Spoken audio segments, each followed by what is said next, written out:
તાપી જિલ્લામાં રક્તપિત્ત એટલે કે લેપ્રસી નિવારણ માટે આગામી 14 દિવસ માટે ખાસ ઝુંબેશ શરૂ કરાઈ છે। કલેક્ટર ડોક્ટર વિપિન ગર્ગે વણ શોધાયેલા દર્દીઓને શોધી તાત્કાલિક સારવાર હેઠળ મૂકવા સૂચના આપી છે। રાષ્ટ્રીય રક્તપિત્ત નિર્મૂલન કાર્યક્રમ હેઠળ તાપી સહિત 12 જિલ્લાઓ અને સુરત વડોદરા મ્યુનિસિપલ કોર્પોરેશનમાં લેપ્રસી કેસ ડિટેક્શન કેમ્પેઇન શરૂ કરાયું છે। 8 ડિસેમ્બરથી શરૂ થનાર આ ઝુંબેશમાં આશા વર્કર્સ અને ફિલ્ડ લેવલ વોલેન્ટિયર્સ ઘરે ઘરે જઈને તપાસ કરશે। તાપી જિલ્લામાં અંગે જિલ્લા સમન્વય સમિતિની બેઠક યોજાઈ હતી, જેમાં કલેક્ટર ડોક્ટર વિપિન ગર્ગે વધુમાં વધુ વણ શોધાયેલા રક્તપિત્ત દર્દીઓને શોધી તાત્કાલિક સારવાર કરવા સૂચના આપી હતી।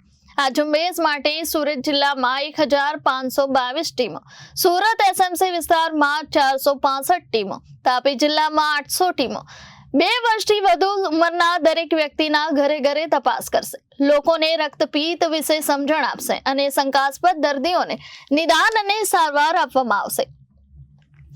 તાપી જિલ્લામાં રક્તપિત્તનો પ્રેવલન્સ રેટ દર 10,000ની વસ્તી દીઠ 1.22 છે, જે રાજ્યના સરેરાશ 0.32 કરતા ઘણી વધારે છે। તાપી સહિત કુલ 6 જિલ્લાઓ હાઈ એન્ડેમિક ઝોનમાં છે। અગાઉ રક્તપિત્તને અસાધ્ય રોગ માનવામાં આવતો હતો, પરંતુ હવે તેની સારવાર સરળ અને અસરકારક છે। રક્તપિત્ત સ્પર્શથી ફેલાતું નથી, પરંતુ ઉધરસ અને છીંક દ્વારા ફેલાઈ શકે છે। કોરોના કાળ બાદ આરોગ્ય વિભાગે એક્ટિવ કેસ ડિટેક્શન, સ્પર્શ leprosy awareness, hard to reach campaign જેવા અનેક કાર્યક્રમો દ્વારા સતત સર્વે અને સારવાર કામગીરી હાથ ધરી છે। છેલ્લા 8 વર્ષમાં તાપીમાં 13 રિકન્સ્ટ્રક્ટિવ સર્જરી કરવામાં આવી છે, જેમાં 3,858 રક્તપિત્તોને MCR ફૂટવેર આપવામાં આવ્યા છે, જેથી પગમાં ઘા ન થાય અને વિકૃતિ અટકાવી શકાય।